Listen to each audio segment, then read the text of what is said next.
It's an unusual thing for me to do. I've never done a show like this, never done a show that looks like this. It's got sort of one idea that runs through it. If I'd been in a previous Sidney Myer show, I would have just put in one vase or something. But this was different, you know. I realised that it was about making a series of works that sort of amounted to something more in the end than was just the sum of everything that was there. I've never done a show like that, so it's a fantastic opportunity for me. Well, I suppose it's got a bit of a history behind it. It's been 6 months since I heard that I'd been given this award to do the show. So I've made it in the last 6 months. But I've been mulling over this idea for a couple of years. It came from a trip to Greece because I was very interested in antiquities. But it was more the experience of just going to museums and this sort of mad thing of all the tourists and the museums and the beautiful things in the cases. And I sort of I got more interested in the actual experience of being in the museum. So when I came back from that trip, I started making these sort of broken things, because a lot of the things you see in the cases are sort of broken. I had quite a lot of old work in the studio, seconds, things that hadn't quite worked out, old statues that I'd made. And really the first thing I did to make this work was to get a hammer and start breaking these statues and sort of, strategically sort of knocking their heads off.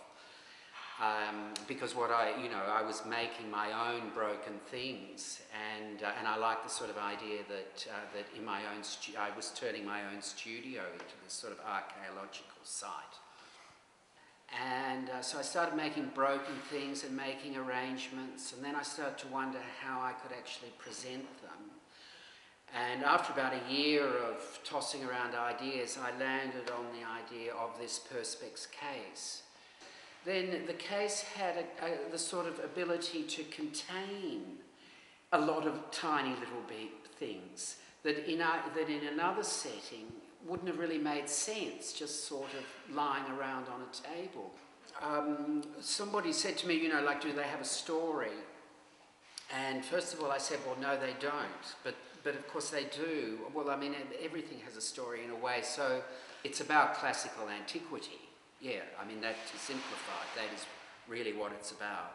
So some of the cases refer to Greek mythology, and some of the cases refer to epics. One of the cases called Jason and the Argonauts.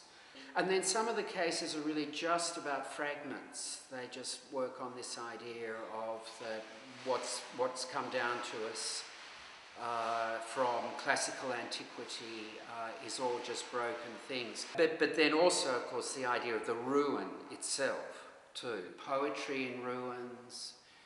It makes you imagine things, imagine the people that used to live there, what happened to it, and then I think the idea about ruins is too that then you reflect on your own mortality and what the decay that the society, the world we live in now will also at some point decay and fall into ruin. The main reason I went to Greece was to look at statues, really. For about the last 10 years I've been working on a series of statues of the male nude. In classical Greek art, that is one of their greatest achievements. And really that's just been a part of my work, not a particularly contemporary sort of subject. Even of course you'd call it a little bit backward looking or or old-fashioned or something even.